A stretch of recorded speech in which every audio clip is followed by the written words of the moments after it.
Okay. I just want to welcome everybody. A good morning and a good afternoon. We have participants joining us from both sides of the Atlantic.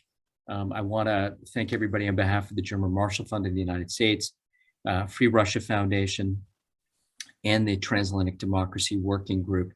We want to welcome you to today's conversation. We're on Russia and democracy, and I think we couldn't have picked a more interesting moment to have this conversation. We're a day from the Biden administration-led Summit for Democracy, which will include 110 countries and other partners virtually joining to discuss how to renew democracy globally.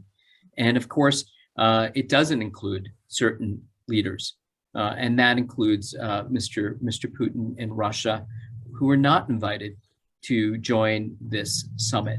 However, that does not mean, as we all have this discussion today, that Russia, democracy, and human rights, the three pillars of the summit, are focused on combating corruption, addressing human rights, and also defending against authoritarians.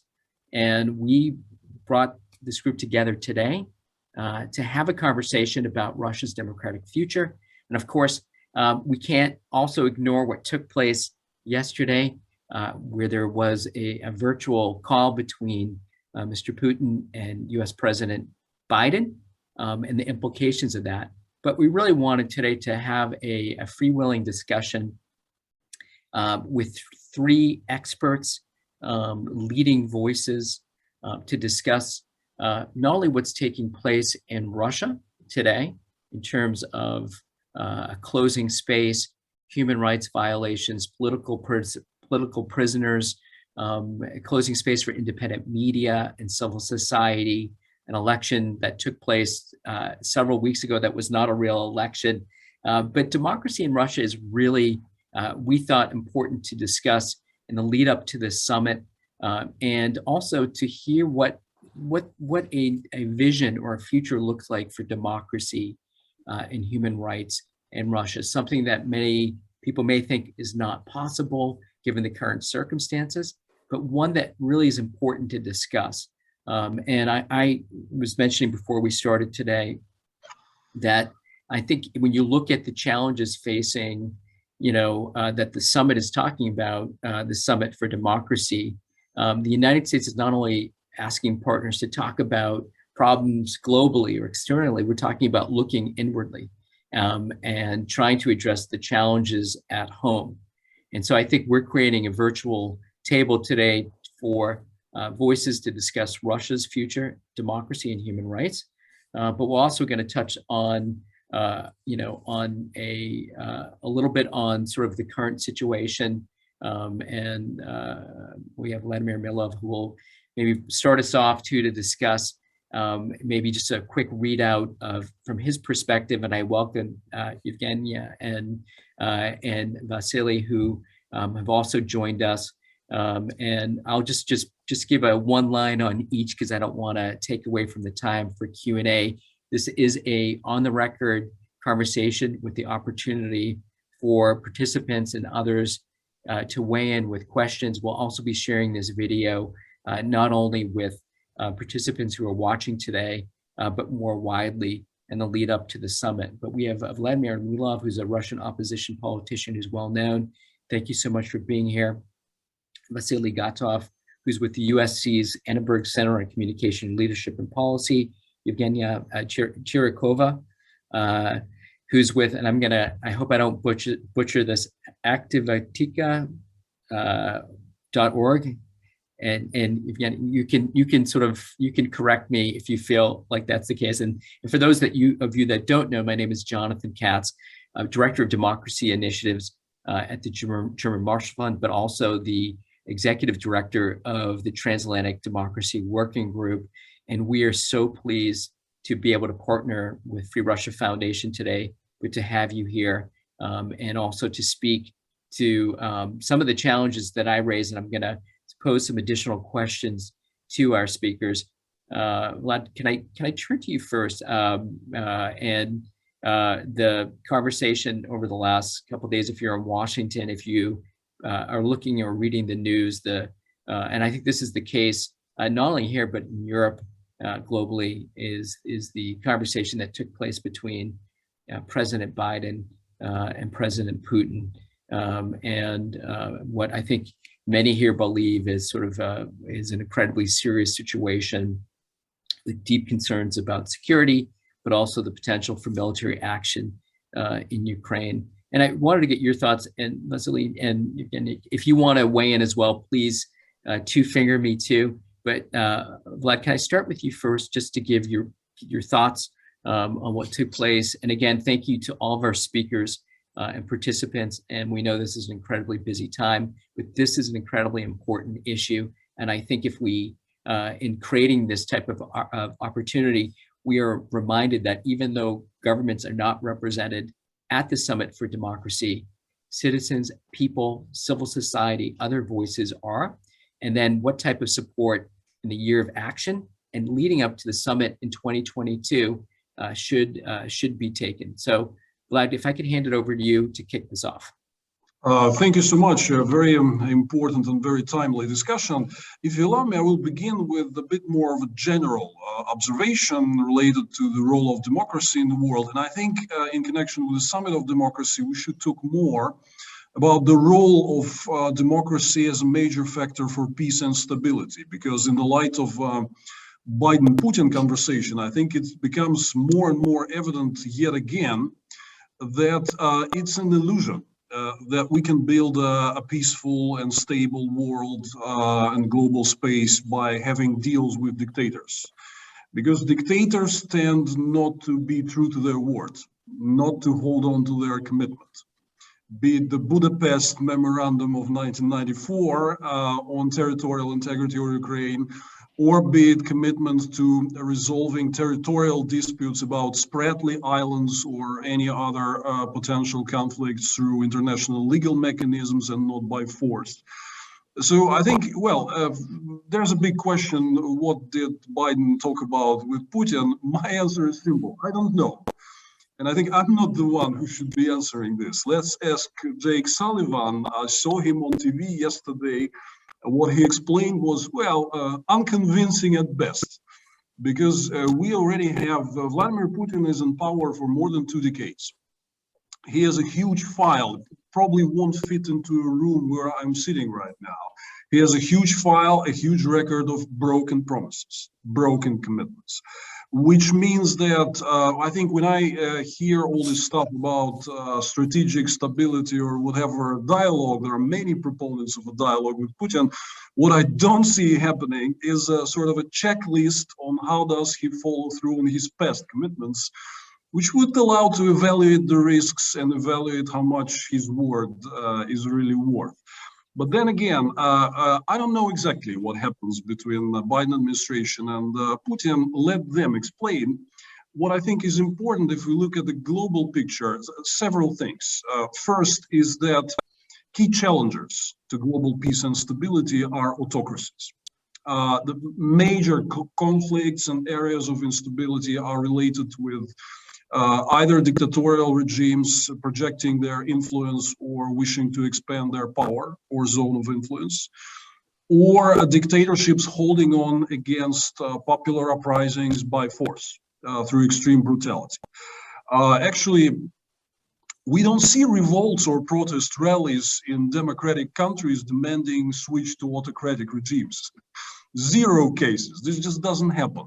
However, what we see is major areas of global instability like Syria, Belarus, Venezuela, Myanmar, where people of these countries actually demanding to make their voices heard, to switch to democratic form of governance. And autocracies, dictatorships are reacting to this not only with extreme brutality, but it is very important to understand, with help of other global dictatorial powers. Neither Maduro, nor Lukashenko, nor Bashar Assad, nor Myanmar junta would be able to hold on without external dictatorial help and support. Which means that I think we should understand that this talk about democracy is not an abstract thing. It's something that really disturbs global stability and global peace. And second, autocracy is a system which is against the aspirations of the people who live in the relevant countries. Take a look at Russia, for instance. You mentioned fraudulent elections. Why did Putin have to go great lengths and use extreme fraud to maintain majority in parliament? Because he lost majority popular support. By all objective metrics, we see that the approval of the current authorities is somewhere around 30%. That's the main conclusion from the recent parliamentary election in September, that people want a different government. People want political change. We see this tightening repression, which is a flip side for that demand, because repression is a retaliation by Putin, who understands that society fell out of love with him. They don't want him anymore. They want changes. If we look at the polls leading us to 2024, when Putin would want to extend his power after the recent constitutional amendments, he does not have the majority, according to the objective polling data. He does not have the majority, not even solid majority, but a simple majority which supports continuation of his rule. Russians aged younger than 40, more than 50% are against extension of Vladimir Putin's term. Internet is about to overtake television as the major source of information for Russians in a couple of years, given the current trends. So several conclusions are very clear. Dictatorships are the main challenger for global peace and stability. And dictatorships, in most cases that we know, exist against the will of their own people, against the real concept of sovereignty, because sovereignty, I interpret it very differently than the interpretation that you might hear from Putin and Lavrov. Sovereignty means power of the people, not the ability of some dictator to grab power and hold it indefinitely, right? So it's important that we talk in connection with the Summit for Democracy. We talk about democracy as not just some abstract concept, but we talk about it as the necessary precondition to secure lasting peace and stability. Deals with dictators don't guarantee that. We saw them being breached at will, many times. I don't know, how long would it take for Jake Sullivan to figure out that deals with Putin just don't work? He doesn't respect his commitments. And yeah, they had a summit in Geneva after Putin pulled back troops from Ukrainian border. But then we have Russian troops at Ukrainian border back again. So I think, well, okay, let them have their learning experience. I do not really want to comment on what they're doing, but strategically it's very clear. Democratic mechanisms are the only mechanisms which can guarantee peace and stability, and we should do more to coordinate efforts between democratic countries. I just looked, the participants of Summit for Democracy are 110 nations. Altogether, they produce 3/4 of global GDP. That's a lot of power. That's a lot of influence. And actually, if democracies coordinate their response to destabilizing efforts by dictatorships, they can do a lot together. They can do a lot actually to prevent oppression of the peoples who live in autocratic regimes, like everything from surveillance techniques to policed hardware. A lot of that is imported from democratic West. For instance, like stun grenades, which were used by Lukashenko against protesters in Belarus, were made in Czech Republic. So at least you can do this. You can put a barrier for dictatorships from acquiring technologies and hardware and tools to maintain their dictatorial power. There's a lot that democratic countries can do together. It's unfortunate that this coordination only begins, but I hope that we can help achieve a lot of progress in this direction, and this will bring global peace and stability, because again, I would reiterate, major sources of destabilization are dictatorships and their ambitions. I'll finish here. Thank you. Thank you, and I appreciate the honesty about not knowing the what happens behind these closed doors completely. It's hard to read everything. Although everybody from here to Moscow is trying to interpret what exactly happened. But at one point I wanted to raise to ask you to is to one, I think there are things that can be done. You mentioned something about stun grenades. Corruption is obviously a major tool in the tool belt of Mr. Putin, but he's not the only one. There are others that share the same strategy. There are enablers as well. The Biden administration has taken steps to put corruption, to equate, corruption as a national security imperative for the United States. They've started to roll out some new efforts at the beginning of this week, including, I think, going after money that's been exposed by investigative journalism or money that's been hidden. Can you talk a little bit, maybe just respond to some of these things that you think would be helpful to forces for democracy? And I agree with you, autocracy is not just what we see from Mr. Putin, it's global, but they all seem to share a similar playbooks. And maybe just a comment on sort of what you view as steps so far. Do you view them as being positive? And are there other things that you would like to see have happen, come out? You have a number of countries ready to make commitments across the board, and governments and others that are deeply involved, democracy actors. What do you want to see? And from that perspective of Russia looking out, that would be best to help create the opportunity, the right type of opportunity for democratic change and political transition.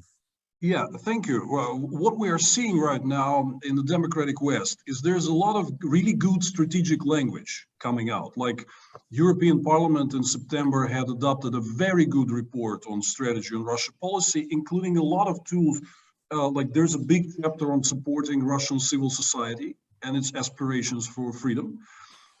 There is also a recognition of the need to still have a dialogue with Putin's government on global issues, but a calibrated dialogue, conditional dialogue, with certain demands that Europe can put out to hold Putin to account for his malign actions.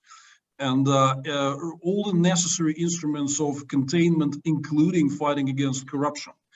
That's a real problem because export of corruption from autocracies, it's not only just a problem for domestic societies, it's also eroding Western democratic institutions. It's exporting, with corruption, you have strings attached, you have lawlessness exported. Because all these enablers that exist in the Western world that thrive on these corrupt capitals imported from autocratic regimes, they're also doing a lot to erode the institutions of Western democracy. So I briefly looked, I have a lot of meetings here in Washington, D.C., but I only briefly looked at the strategy against corruption that was adopted by Biden administration. It looks good at first glance. However, at the same time, I hear that a lot of important initiatives put forward by members of Congress, the Counter-Kleptocracy Act and some other bills, have been at the same time excluded from the National Defense Authorization Act. Yeah. So what I see, it's kind of inconsistent. I want to see that there's a very good strategic language on part of democratic governments, but I want to see it implemented. So implementation is key. And here I think a lot of stuff is slowing down because there is still persisting illusion that we can maintain global peace and global stability by having deals with dictators. That's dangerous. I mean, let them have their moment. I know there will be a lot of foreign policy folks who would say, yeah, but we got to be realists. Okay, let's be realists. But we have been warning the Western governments and politicians all along, like when Putin began his authoritarian crackdown on Russian society 20 years ago, we said it's not just an internal Russian human rights issue. This lawless behavior will be exported. corruption will be exported. It will become your problem, not just our internal problem. Then came Georgian war, then came war against Ukraine, then came these trillions of Russian dollars which are invested into Western society and are now corrupting them, not only our country, right? So, I mean, if we look back in retrospect, I don't see many achievements by this primitive realist, so-called realist approach. I think we gotta be a realist about the danger of dictatorships. And again, I would reiterate their inability to stick to their own word. Corruption, yeah, corruption is an essential issue. I welcome the strategy adopted by the Biden administration. Would just love to see it implemented. Unfortunately, slowing down a bit. Yeah, I couldn't agree with you more about the implementation component of it and that particular issue. On Nord Stream 2 as well, and I take your point on those amendments, NDAA, and I don't think we have full conclusion on those issues, or even on the NS2 issue as well, based on statements from Undersecretary Nuland about what might happen or how that might be triggered. But how we got to this point is one in which a lot of people have concerns about U.S. policy on this specific issue. But it's something that I think connects to what you're saying. If I can bring in our other speakers and both of them too. Evgenia, I wanted to turn to you and Vasily both, but maybe we'll start with Evgenia first. I wanted to ask about your thoughts going into building on what Vlad said, and then looking at this Summit for Democracy and what it means, especially when you don't have a government, Russian government at the table, about what the priorities should be. And I sort of raising the profile of this, what I started with, which is, Russia is not Putin, Putin's not Russia. The Russian people have their own thoughts, desires, interests. Vlad mentioned polling numbers and data about sort of dwindling support for Putin internally, but yet the system internally is so repressive that it's hard to see what a future looks like. What should the focus be for Russia and Russian democracy and human rights at the summit? Thank you. Thank you a lot for the invitation for so interesting and important event. And I would like to share with you some of the trends that exist in civil society in Russia now. First of them, pressure from the authorities on activists has increased significantly. The cost of protests on Russia increased. In accordance with the constitution, Russian constitution, citizens of Russia have the right to demonstrate. But in reality, such peaceful demonstrations end up for activists, at least with high fines. Over the past 10 years, the amount of fines for activists has increased tenfold. If activists continue to go out to peaceful demonstrations, rallies, they are imprisoned under a new anti-constitutional law.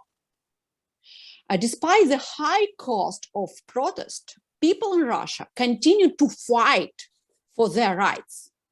Every day on the social portal aktivatika.org, our team publishes news about civil activity throughout Russia. If you open our portal, aktivatika.org, you can find a dozen points on the map of Russia. And each of these points is, there are a different kind of social activity on Russia. Where citizens manage to organize a systematic and massive protest, they manage to win. It's extremely important. It's possible to win on Putin's Russia. The most significant victories of civil society in recent years are the victory at Shiyes against the landfill in the Arkhangelskaya district, and the victories in Bashkortostan, where activists defended the unique nature territory of Mountain Kushtau and other protected nature area, Talpak Lake. The authorities take revenge on citizens for their victories. For example, an activist from Shias, environmentalist Borovikov, was imprisoned for 2 years for simple reposting a clip of Rammstein rock band. And the Bashkort is an organization from Bashkortostan, which achieved victory on Kushtau, was recognized by the authorities as extremist organization. And Russian authorities are closing down effective and useful NGOs. I remind you situation with Memorial and other respected NGOs. New disgusting trend, the authorities discredit activism in Russia. And it's really horrible. For example, they allow Stalinists to hold rallies on important social topics while banning any other attempts to carry out public events on such issues. For a normal person, of course, it is important to support an important social event, but few people want to stand next to portraits of Stalin. The authorities have organized campaigns against activists from the structures of Alexei Navalny and Mikhail Khodorkovsky. They fabricate criminal cases against them. They are imprisoned. It's important that civil activism continues. Even if the activists leave Russia, many of them continue their activities, like me and other activists, for example, activists from Free Russian Foundation, many of them evacuated from Russia and continue their activity. Our task is to actively support activists in Russia, to provide them with the necessary services, media support, legal support, psychological support, assistance with anti-corruption investigations. This is important because they resist Putin's monstrous system with no experience or resource. We are also obligated to help activists in danger, to evacuate from Russia, to help with integration in new places. Our new priority is to preserve the life and health of activists and help activists both inside Russia and outside Russia. This is important because it is the grassroots activists who only will be able to organize a normal democratic Russia after collapse of the Putin regime. And if you ask me what the American establishment can to organize for Russian civil society, I can answer first. Please stop any collaboration with Putin regime. We need a real sanction against disgusting projects against, for example, against Nord Stream 2 pipeline. And second, of course, it's extremely important to continue support independent NGOs who organize services for grassroots groups within Russia. And third, of course, we need to support people, activists who evacuated from Russia, and at this moment they try to organize activity on Western countries. And my final point, it's really extremely important to share real information about crimes from side of Putin's regime. Thank you a lot for your attention. Thank you for that, and also for what you are recommendations of things that you would like to see. And I would add, that I'm sure that it's also something to be shared with democracy partners globally. But we have, seen an increased number of Russians leaving, needing support, and that's important. Do you do you still feel, despite all these challenges, that you see civil society? How do you see it evolving? You started talking a little bit about that in Russia, but also media. Vlad mentioned online online media as being sort of the most prominent, but we're also seeing a couple of disturbing things. One is a noose tightening around online media. And then also, and Vasily, I'm sure you might want to sort of weigh on this too, but also the role of sort of U.S. companies as well. Is that something that you're thinking about? I know there was concern here about, and this was happening in the election period, but it's not only, this is not only the case in Russia, but also in China, is U.S. tech giants sort of bowing to, or sort of agreeing to accept the conditionality of governments in order to maintain market share.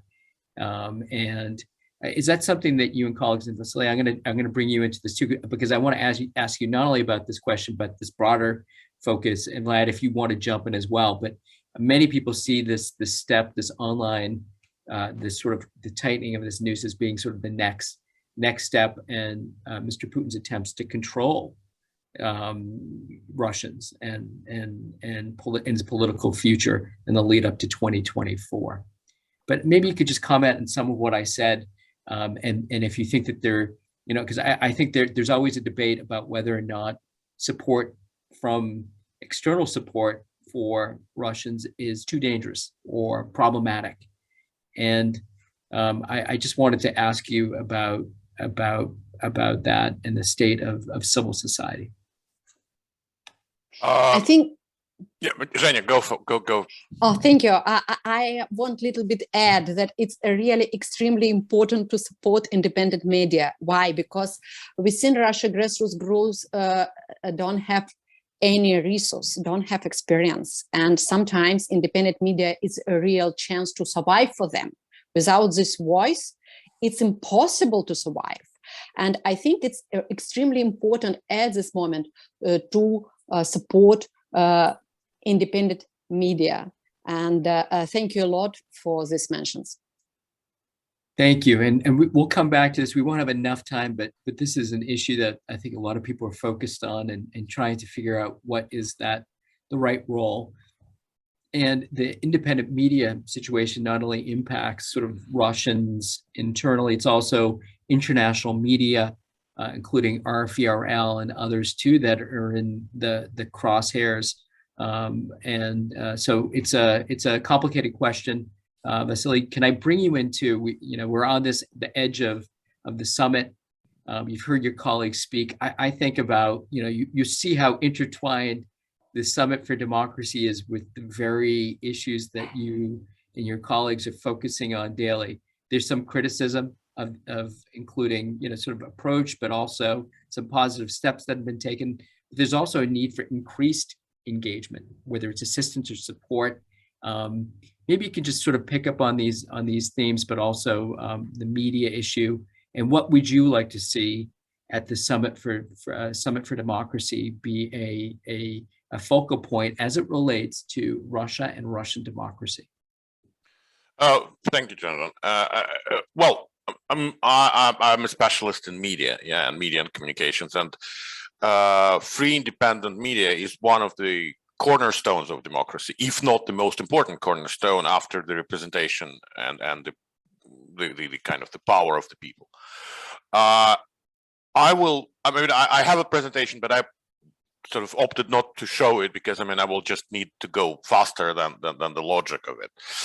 I would be very cautious saying that kind of regime is crumbling. Is not. The consolidation continues. The kind of internal penetration of power structures becomes more and more serious, and it almost reminds the later year of KGB, when a KGB officer was working in every organization larger than 100 people.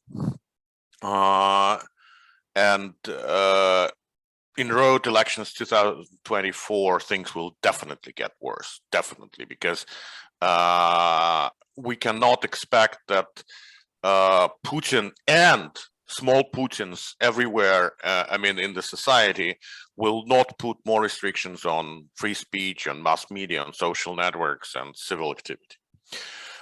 It all happens as regime enhances its paranoia about foreign interference.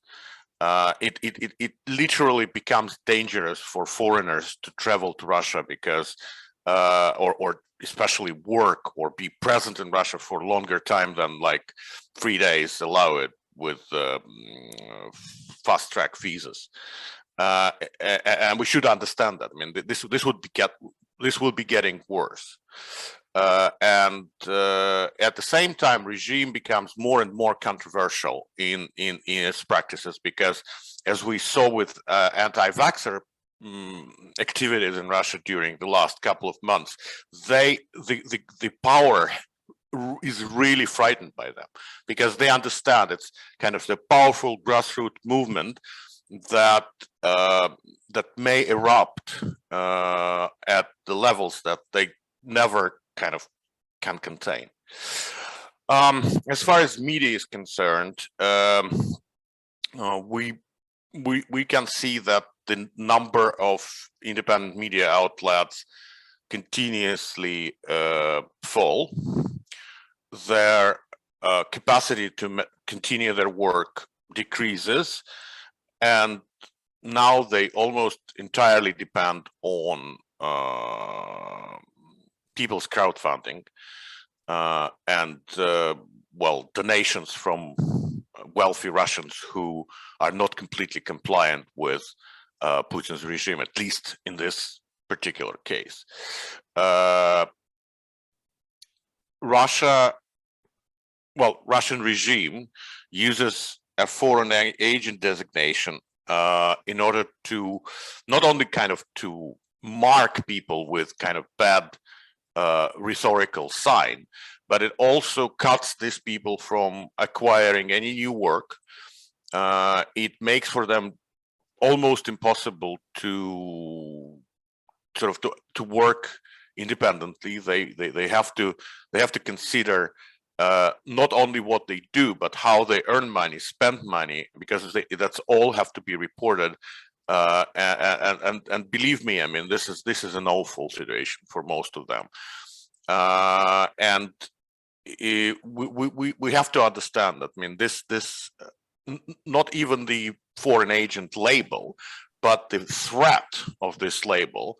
Now it's about 165 people, I mean, with this, mostly journalists, a little bit of activists, but threat to receive such a stamp is above like probably 1,000 people, and most of them are opting to leave Russia and try to do something outside.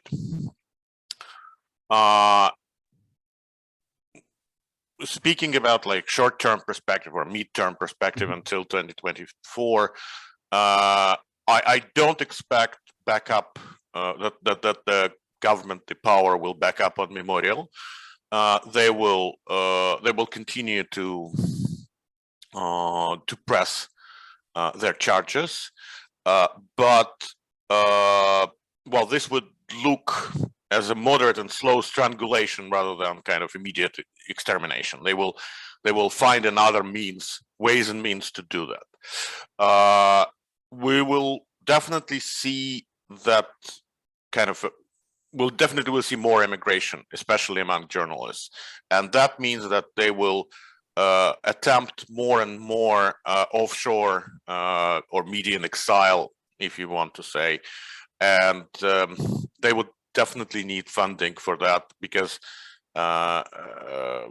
these people can do things, and they will come with the recent experience, which is very important. And definitely there is not enough places at Radio Liberty or Voice of America or any other foreign government or public organization that can hire them. An important thing is that, and I want to sort of not to argue with Vladimir on this. It's not the question whether internet overcomes television as a main source. Kind of more important trend is that the whole practice of Russian propaganda media completely ruins any trust in media, in any media. I mean, in general, the levels of trust in to media sources in Russia is at the lowest since already they were already low, but now they're like at the bottom. There are few independent voices that remaining activity of FBK and Navalny allies, Yuri Dudь, and probably a couple of other video bloggers who still have pretty high trust from the audiences, but this is really generally low level, and same relates to foreign funded media like Radio Liberty or Voice of America or anybody else. It's clear that the Kremlin's policy towards media is to limit information and to expand entertainment. That is probably not formulated anywhere on paper, but analyzing, for example, spending of Roskino, the Russian movie authority, and Fond Kino, and is like a place from where the government funds series or movies. I see like threefold expansion. That means that they decided to entertain people rather than to inform or even propagate on them. Further digital dehumanization. The regime develops and borrows from China more and more digital surveillance tools. At present, I think there are very few countries in the world with so explicit, clear through surveillance as Russia is. Face recognition software that is being used for like, oh, it's a convenience thing. I mean, you can pay for Moscow metro with your face, but the problem is that every step of yours therefore becomes known to the government, to authorities. Similar to contactless payments, they're all being traced by government-related systems, and so on and so forth. Also, the government actively decreases the transparency of itself, cleaning up national registers, limiting access to the documents from different security and military structures, and making hundreds and hundreds and hundreds of items of information secret. The recent change in the list of state secrets, which have been issued just 2 weeks ago, included almost any space activity that Russia has. This looks funny because I mean space industry is a very competitive one, but they just decided that everything will be secret.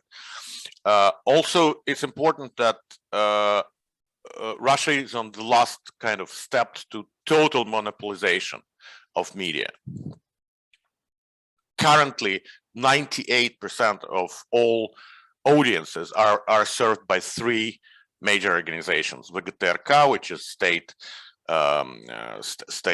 television corporation, National Media Group, and Gazprom Media. They literally reach 98% of audience. And an interesting trend, which one of my colleagues had just put attention on, is that double morale of Russian media, which exists like in two distinctly different forms: one for export, one domestic. And because sometimes they have to produce Russian language for foreign use, It also comes back into Russia as kind of part of the media consumption, and especially with organizations like RT, which is fiercely anti-vaxxer in its foreign services, British or German or American or especially Latin American, and fiercely pro-vaxxer in their Russian service, and that creates tremendous kind of whirlwind among the audiences that translate articles from Spanish or French version of RT and publish them on anti-vaxxers groups as, I mean, sort of supporting it with the government hides the truth for us and they tell the truth only to foreigners. So, Vasily, can I ask you too, just on the, sort of weighing in on that, but also what I mentioned to you earlier, because the state that you sort of, what you lay out is obviously a very is a historic picture. I'm not sure we even have the tools, even in the United States and elsewhere yet, to really, and maybe we do through things like Global Magnitsky, to start to go after, this particular space, as a national security imperative to have free and fair media. But these online, these social media giants too. Can you also maybe just, speak to what you see happening, but also what you hope, would be the response from the U.S. government? And you mentioned that there's this copycat effect of looking at China, but also whatever happens in Russia is then also it's also sort of a copy, is used by others globally, this playbook that we see. But maybe just on the online side, and I want to bring Vlad into, because I think he might want to add some comments on this, because I'm just wondering, through all this lack of ability to get to information, how do you look when you see Vlad talking about numbers internally? How are Russians making? Yeah. I was just coming to this place. I mean, and analyzing polls, and not only polls, because polls are a very kind of dangerous source of data in authoritarian regimes, because people are frightened to say truth or explicitly deliver their opinion on some things. But also focus groups and other methods of social studies, there is a clear indication that majority of Russians are just tired of Putin. I mean, it's a period that is too long, and it, from the kind of the long-term sociology, it was almost exhausting the kind of the resources of people seeing the same man and the same team of people on top of the country with no change for 20+ years, and I think that that the kind of the credit that Putin had after 2014 is also coming to an end. There are two things that I just want to underline. The 2024 will not only bring new American president, it will also bring new Russian president a little bit earlier. Would it be Putin? Possibly. But the regime would not be able.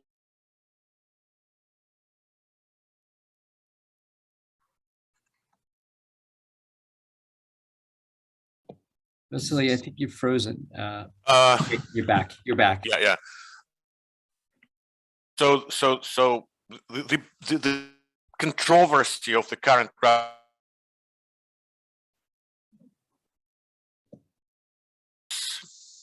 technology, innovation, fashion, and styles, and it borrows it from the West primarily.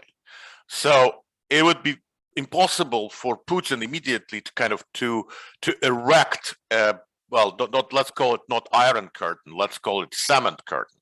And it's interesting that there is no more kind of concerning thing for Russians now than the inability to travel because of visa, well, just general troubles with visas, not because they are not given visas, but just because there are very few embassies continuing visa services for Russians.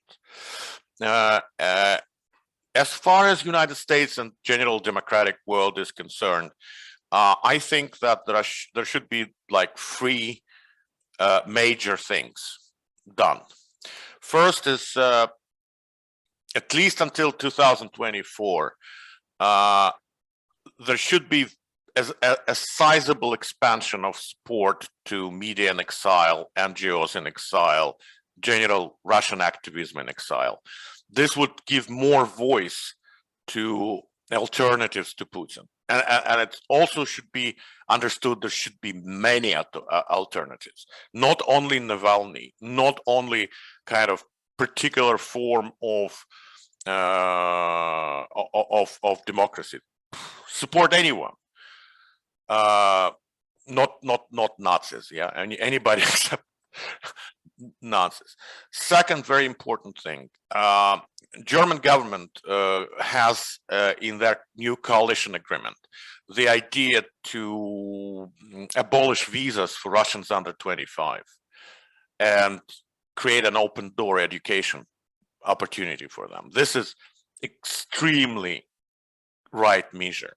I mean, 1% of Pentagon spending, 1%, $7 billion a year, will create 50,000 fully funded scholarships in the United States.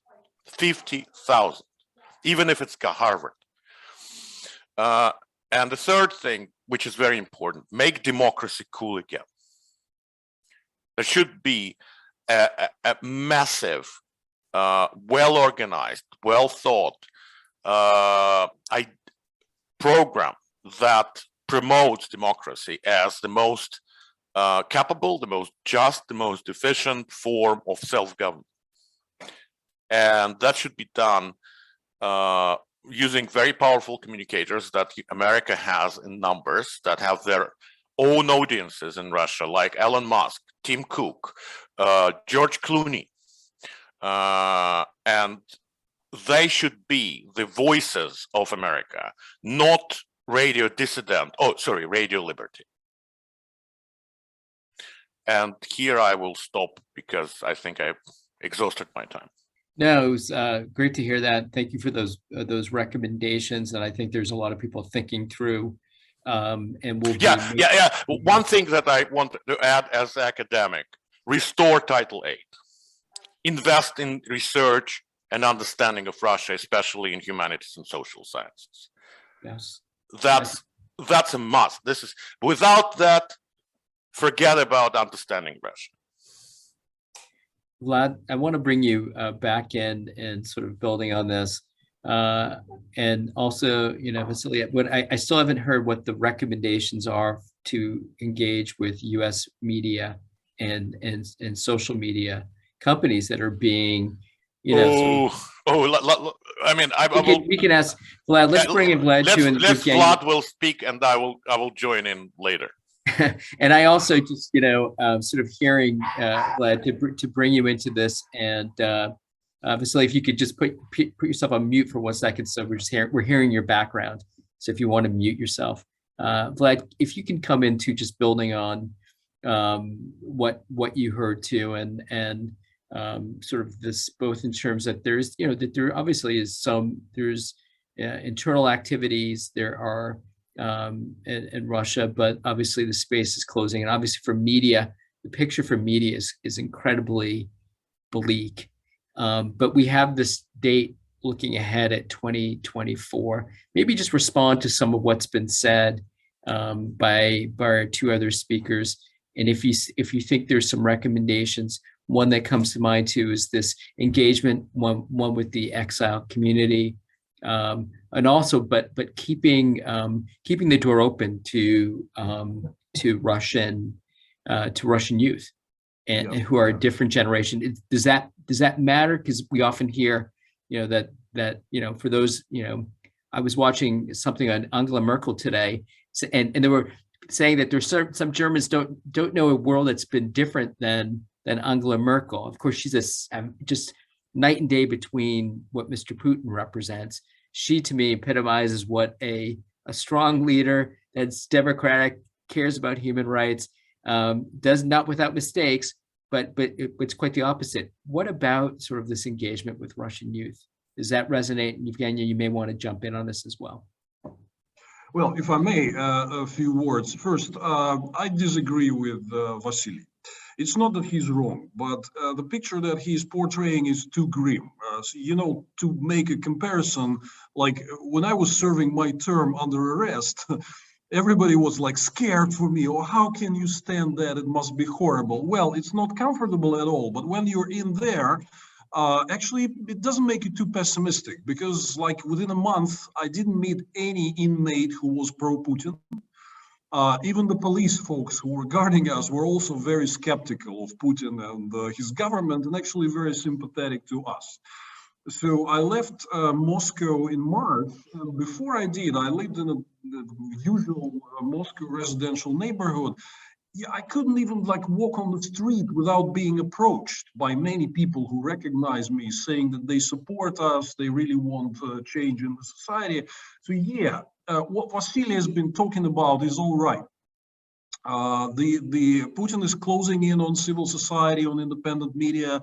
There will be more repression. He will try to shut down any relatively independent civil activity in the media sphere, in terms of local activism and self-organization and so on. That is very true. However, that's not a sign of his strength. That is a sign of his weakness, because he's simply reacting to this big new wave coming, the huge demand from the society for policy change and democratization. I mean, yeah, he can hold on for some time. I'm not saying, I never said that this regime is about to crumble, but it's about to experience many challenges and difficulties. Also, good news is that I know I used to work for 6 years in the Russian government. I know many people who are still there. Like the difference with the late Soviet Union is that in the 80s, you could have found a lot of people within the communist system who genuinely believed that if you fix some broken issues, like, you know, Gorbachev perestroika began with the idea of returning to Leninist roots, right? So something went wrong, we need to just fix it and communist system might work. Many people thought that. Not now. Not now. There is no one there in the system who believes in its future, except maybe some crazy Patrushev, sorry, some folks at the National Security Council. I think more and more people realize that, okay, Putin will hold on with extreme repression and brutality, which became, as you said, Jonathan, a playbook for survival for dictators that are under pressure from their own societies, Assad, Maduro, Lukashenko, and others, right? So yeah, he will use more extreme brutality. We'll hear more grim and tragic news from Russia. Space will be closing in, but demand is there. And something that we offer, again, I disagree that the alternative to television is distrust, complete distrust to media. No. And I know a thing or two about broadcasting and viewership. Navalny Live YouTube channel is 10 million unique viewers a month. That's not a small number. It's insufficient to change the situation in the country, but I have good news for you. There we have a target. We have a target of 30, 40 million viewers a month, and that is absolutely achievable given growing discontent with Putin, and given that we have a lot of space to actually improve our messaging, production, and a lot of stuff to do. So it's not to say that I'm optimistic, but I see the way forward. I see that the fact that Putin and his space closing in is simply the reaction to understanding that there is growing demand for democracy. Democracy, exactly what we're discussing today. So I am on the side which wants to use this opportunity. It will be difficult. This regime, the 21st century autocracies are much stronger than any dictatorships that we ever saw before in history. They're technically proficient, they're awash with money, they're intertwined in a lot of ways with the developed world, and they have their tools of influence there. So these dictatorial regimes, including Putin's, they're much better survivors than any dictatorships that we probably saw before in history. But the objective trend, I mean, you cannot beat it.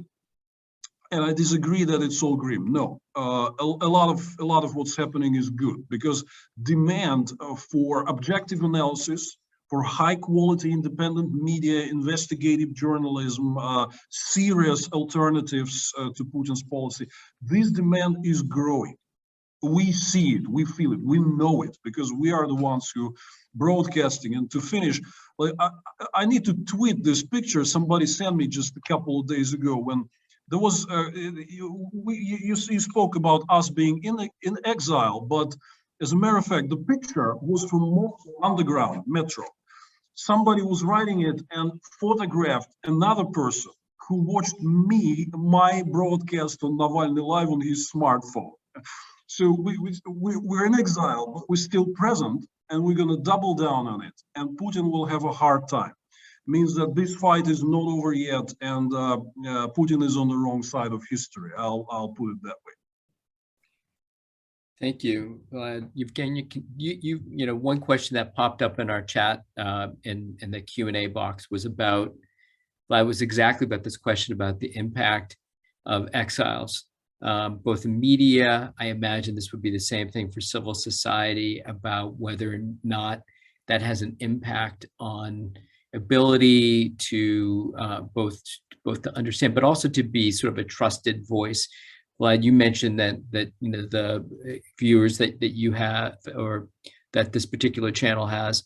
Evgeny, can I ask you to just sort of from your perspective too, and feel free to respond. I think we have.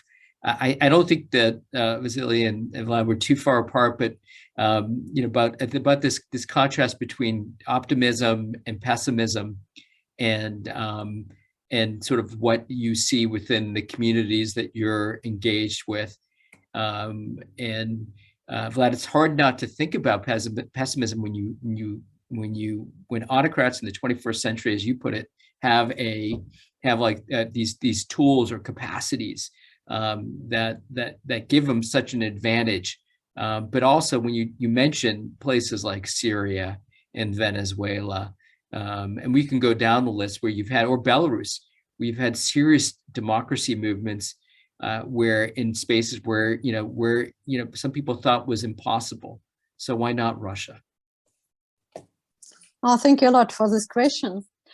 And when we speak about perspective of Russia for democratization, and when you ask me about some optimistic point, of course, I want to answer that it's a real miracle that at this moment we have a civil society. Because 15 years ago, when I started my activity like grassroots activist, it was absolutely impossible to find any grassroots groups 15 years ago. It's a short term. And I think that it's extremely important trend, increasing number of grassroots groups. Of course, price of a protest increasing too. But it's really very, very important that we have grassroots groups in Russia. Why it's so important? Because during the Soviet Union time, it was absolutely impossible to organize any grassroots activity. We don't have any experience. We are a first generation who really organize something, who really organize a protest against authorities. Because I don't have same experience on my father and mother generation. Nobody to give me this experience, and it's extremely important that at this moment we have this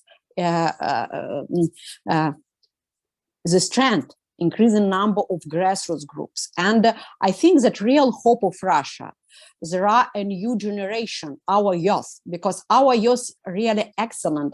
They have a normal democratic views, a normal democratic values, and it's extremely important. And it's really extremely important to support young activists, especially from Navalny and Khodorkovsky structures. And I remind you that at this moment, Putin's authorities to fabricate against these youth criminal cases. And a lot of young guys from Navalny and Khodorkovsky structures don't have any resource. And we need to help them to evacuate from Russia, to organize a normal life on other new places. It's extremely important. Why? Because we need to keep these people for the new beautiful Russia on the future. We need to keep these activists, because in case of collapse of Putin regime, will be these people, this youth will be people who are able to organize a normal democratic changes. Thank you for that. I want to maybe read one of the questions from the audience. It says, again, you may want to jump in, or Vasily, others, but this is from Arthur, who writes, "What worries me about the Summit for Democracy, what appears to be a nation-state approach. This is problematic because there's an established order of relations, expectations, and institutional trajectory. The problem of democracy is, in a sense, nation-state institutional order. As Evgenia mentioned, the problems of democracy must come from grassroots efforts. This is also the case globally, not just the voices of the elite, but voices of citizens in each society that bring into focus the present inequities. Not focusing on authoritarianism for a moment and understanding the perspective of human rights media, what are the practical daily inequities of Russians in their quest for democracy that would motivate action for democratic society?" And I think that's a good, the end of that particularly that question is important. Vasily, I see you raising your hand, and so maybe we can bring you in.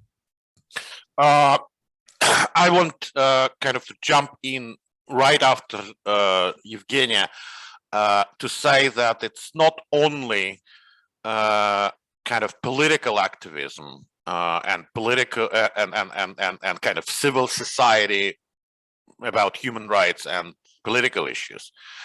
The last 15 years gave an enormous growth in Russian charity in everything what society does, what the government does.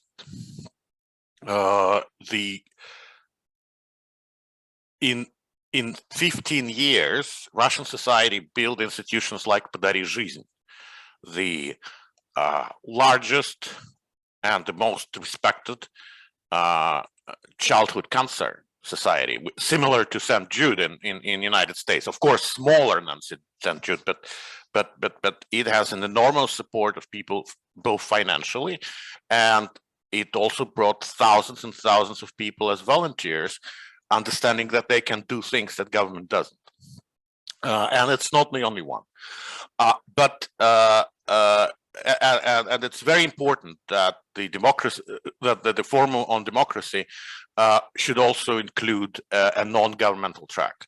And I know that they have a lot of people invited from non-governmental structures from many countries, but I think that should become more important than the government track. And also, I want to answer your question about American tech giants. Unfortunately, we should not expect tech giants to be fighters against autocracies. It's against their corporate interests. And just to give you an example, the Google business in Russia is relatively small if we compare it to the global business of Google, or even United States business of Google, but it's almost 100% net profit. Like, it's about $1 billion in sales, and I think they have a profit margin of like 85%. As Marx noted ones. I mean, this scale of profit will not stop capitalists from even murdering people.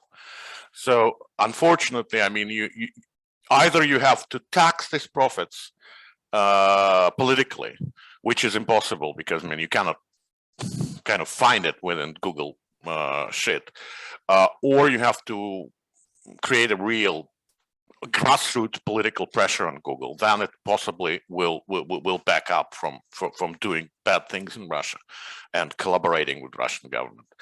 I think there's much less concern about Facebook and Twitter because they have more diverse set of national policies.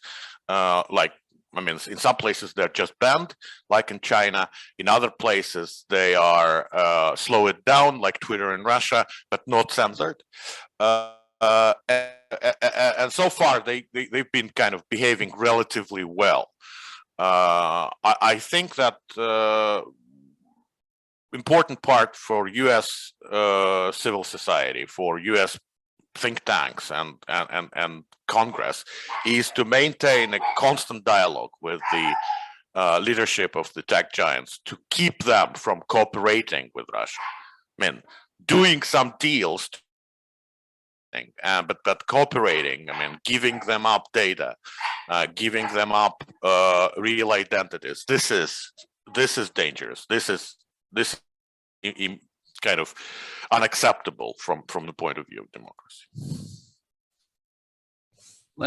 Do you share this same approach? And I couldn't agree with you more. I think there's a lot of from the civil society and think tank world, a lot of concerns about this, but no real strategy.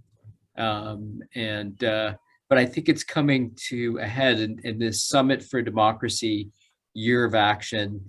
Next year's summit is actually a perfect opportunity to press on these issues as you're pressing on the issue of dealing economically with corrupt actors or authoritarians.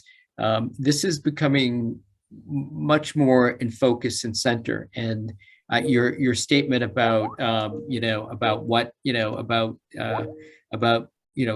companies not willing to forego profits. I hear you, but maybe we're at a moment based on these issues to address the challenges. Vlad, did you want to jump in on this? Yeah. I think first I gotta give you some update on the facts, but the general observation is that companies are driven by profits, but that's not the only factor. The other factor is reputation.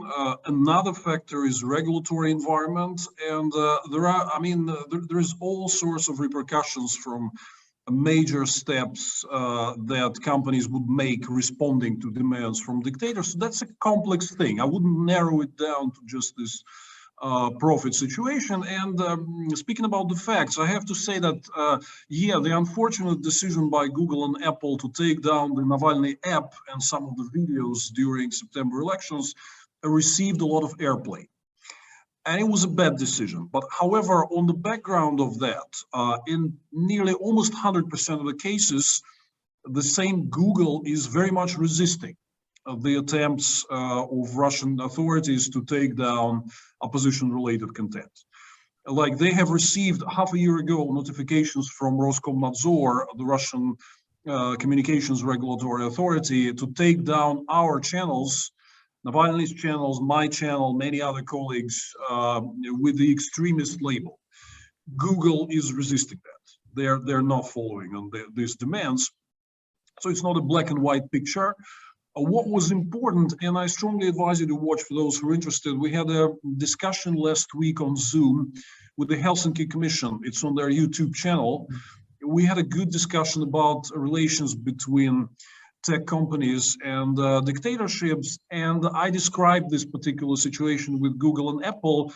One thing which is striking is a total lack of communication, of explanation of the legal part of the situation on their part.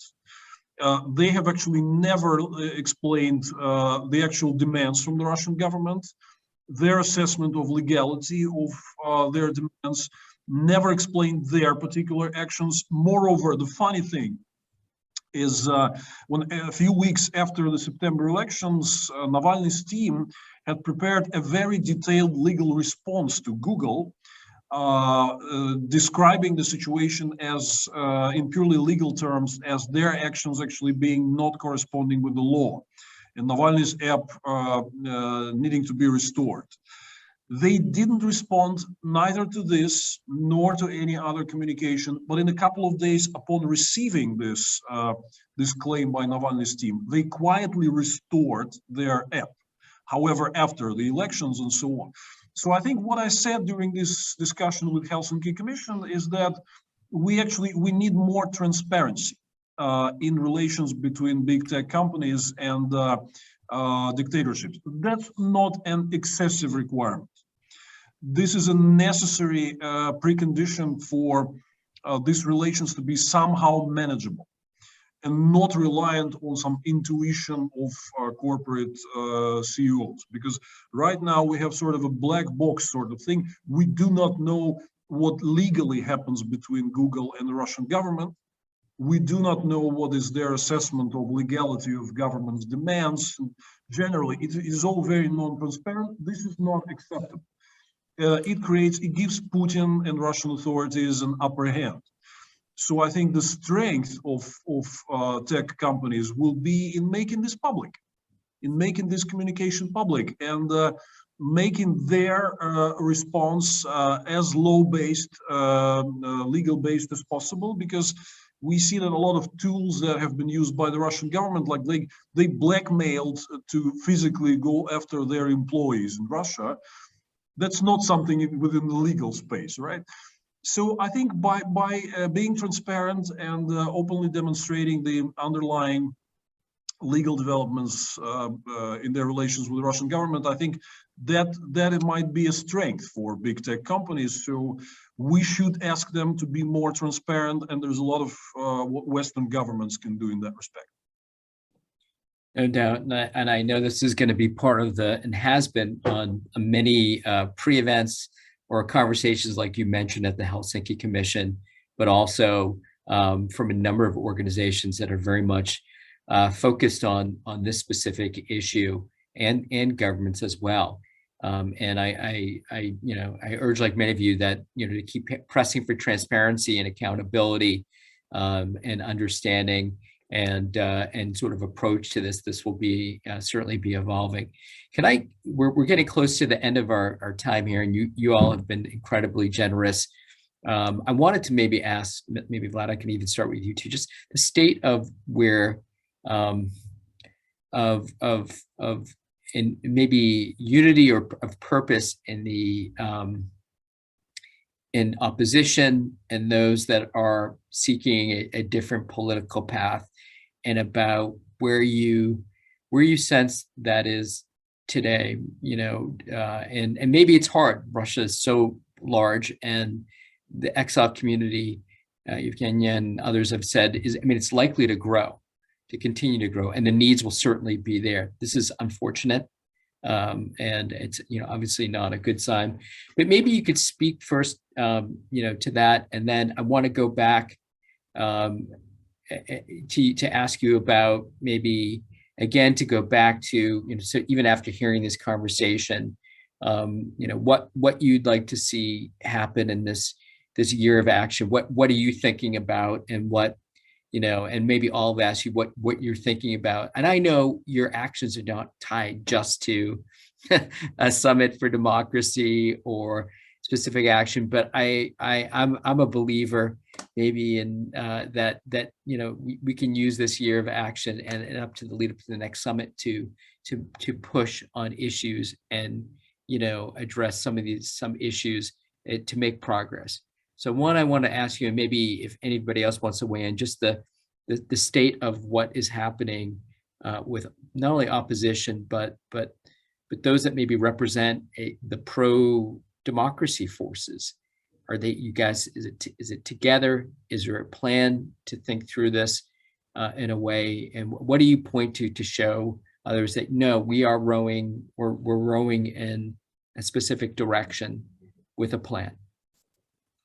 Well, if I may, first, I have to say that the major factor that will be driving the Russian history from this point on is the growing demand for people's voices to be heard. I would agree with Vasily that people are tired of Putin, but it's not just Putin. They are tired of a system where they don't just have a say. Evgenia also spoken about this, but look, I mean, even if you're a completely depoliticized citizen in Russia living your private life, you can wake up the other day and see that your children's playground in your yard has been destroyed because some oligarch wants to build a commercial center there or anything, right? And you can't influence that because you don't have a say in country's affairs and regional affairs and local affairs. People are tired of the system. So the bottom-up demand for change is mounting up. That's good news. Bad news is the repression, which is intensifying as the answer to that. But the rephrasing Lincoln, or I don't know, did he ever really say that? But you can't repress all the people all the time. Many people for some time, yes. A small number of people for a long time, yes. But not all the people all the time. There are some historic trends which Putin just cannot beat.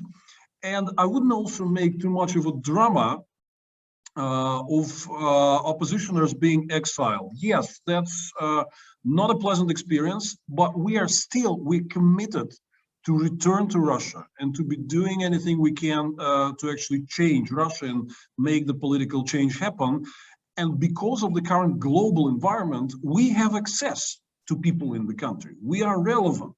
We're only formally outside. In a lot of ways, we're still in. So that's important. I think it's a big victory, if I may, that Putin wanted this year.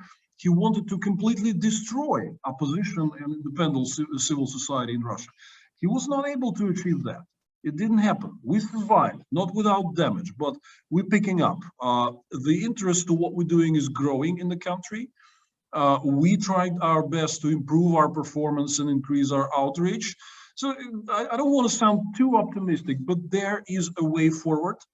And the natural demand from Russian society, not only Russian, all the oppressed society, Belarus, Venezuela, Syria, Myanmar, they all want one thing: freedom, freedom and influence on what happens in their country, what happens in their local community, and so on. Dictatorships are against human nature. Humans want to be heard. They want to have a say, and dictators deprives them of that. You can't beat that bottom-up demand. This is something, it will soon shake your windows and rattle your walls, as Bob Dylan said. I mean, we don't know how long. Might be tough, might be very dramatic and even tragic at times, but there is a way forward. And it's very important that Summit for Democracy and many forces in the free world are actually discussing how to help the civil societies of the oppressed nations and are doing a lot to actually help them. So I welcome this discussion. Many thanks for organizing this, and I hope my remarks were also helpful for that purpose. Thank you. Absolutely. Evgenia, can I bring you in and as well to add your final thoughts? I absolutely agree with Vladimir Milov. And I only want to add that it's extremely important now to continue to support activists, grassroots activists, and activists from Navalny structures and from Khodorkovsky structures. Why is so important? Because activists have a demand for democracy changes. They understand why it's so important to have on Russia independent media and independent courts and a normal police and other institutions. And I think that only activists, it will be a force what will be able to organize a democracy changes on Russia. And I think that it's extremely important now to support activists from Navalny structures. Why? Because Alexei Navalny, he organized a huge job. and we need to keep a result of his job. We need to keep life his activist. It's extremely important, I think.